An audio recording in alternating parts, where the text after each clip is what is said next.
description for Kratos was just, we want him to be badass. And that was the direct quote from Dave, you know, that he used the word that a lot, all over.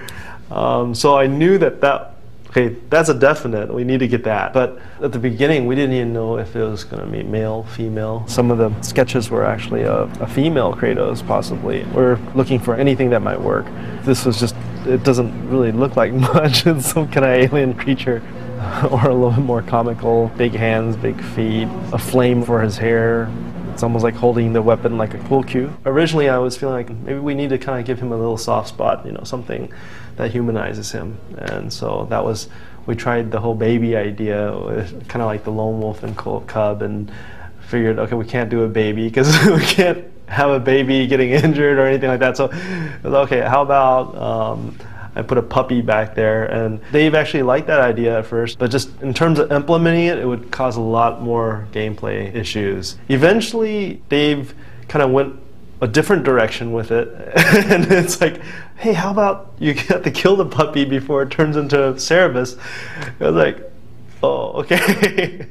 The second stages, we went through a lot of different types of characters. Dave saw this one, he's like, oh yeah, it's capturing the feeling of what he wanted. The next big challenge was, what is he going to be using? You know, because I mean, this is a game, and one of the big things that we need to really push is, how does he fight? At some point, Dave responded to some chains that I'd put on him, and then at some point, I gave him 2 blades. But those 2 elements were never really put together. They're like, we need to hurry up and come up with something.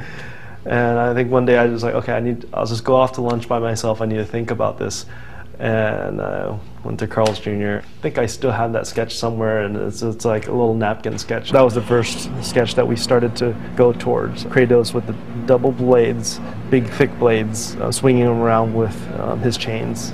As an artist, I would like to push him more. As a game artist, where we ended up, I think it works well. When I first started here, Kratos had the chain blades. The main thing, like the theory behind all of it, was to maintain the fluidity of the change and the fact that there was weight at the end of them, but not cripple the player because of it. Not like you'd have to sit there and wind up and go all over the place. It was actually just like a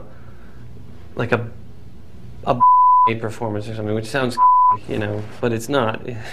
The biggest challenge, I guess, would be animating his blades. In the beginning, the rig didn't really support that kind of weapon, so there was an evolution in the way we handle all that. Now the animators are a lot happier.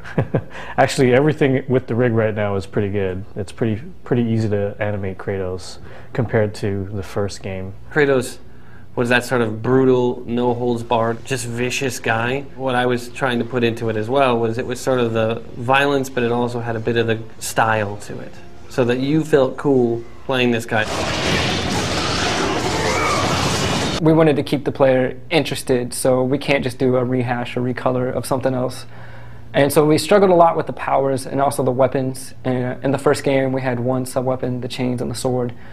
And so we knew that we needed to expand upon that. I really wanted to experience that being cut down to size, that fall from grace, and have the player experience that during play, like actually have to deal with all that, and then take a little bit of their own emotions of losing their powers, their frustration, and then it kind of focuses towards the antagonist of like, fuck that guy, he took my stuff. He looks more smoothly than the first game. Texture is more detailed than the first game, but actually the technical side is cheaper than the first game character. This is a model with texture, and we use the green color to do all the transparency. Initially it was very hard because the design always asks for a lot of things, and my initial reaction is, you know, no, we can't do that, or you're crazy. The tech group and myself, we kind of just beat our heads against the desks, and we figure it out and we do it, you know, and then we actually see it and go, oh wow, you know, we can push Kratos to a higher level. He has full facial animation ability. We could do fine weighting. All the in-game cinematics are using this model. We're able to get closer to Kratos during actual gameplay and combat without any of the thing falling apart, which is fantastic. That's a really big thing. He really, I think, goes through a lot. At the end of this one, He's denied again his vengeance, and he finds out something that the extras movie said was already so, but just bummed me out that we said that, so we're pretending that the extras movies aren't 100% there.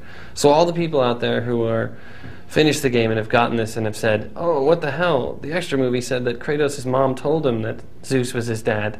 I don't care.